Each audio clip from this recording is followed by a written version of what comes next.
భారతదేశాన్ని బలహీనపరిచే కుట్రలు జరుగుతున్నాయి.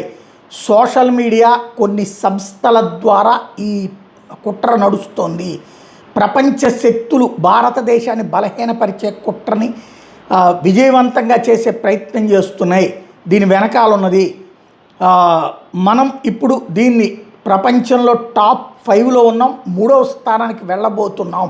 వీళ్ళకి భారతదేశం ఆ స్థితికి రావడం ఇష్టం లేదు. ఫేక్ అకౌంట్స్ క్రియేట్ చేసి క్యాస్ట్ టెన్షన్స్ క్రియేట్ చేస్తున్నారు, భాషాపరమైన సమస్యలు సృష్టిస్తున్నారు, ప్రాంతపరమైన సమస్యలు సృష్టిస్తున్నారు, చివరికి న్యాయ వ్యవస్థను కూడా భయపెట్టే చర్యలకి పాల్పడుతున్నారంటూ స్వయంగా తనే యోగి ఆదిత్యనాథే ఇచ్చినటువంటి స్పీచ్ ఇప్పుడు వైరల్ అవుతున్నటువంటిది. పబ్లిక్కి డైరెక్ట్గా అప్పీల్ చేసుకొచ్చారు యోగి ఆదిత్యనాథ్. తద్వారా భారతదేశంలో కుట్రలు జరుగుతోందన్నటువంటిది నిజమేనన్నటువంటి విషయాన్ని ధృవీకరించినట్టయింది భారతీయ జనతా పార్టీ వైపు నుంచి.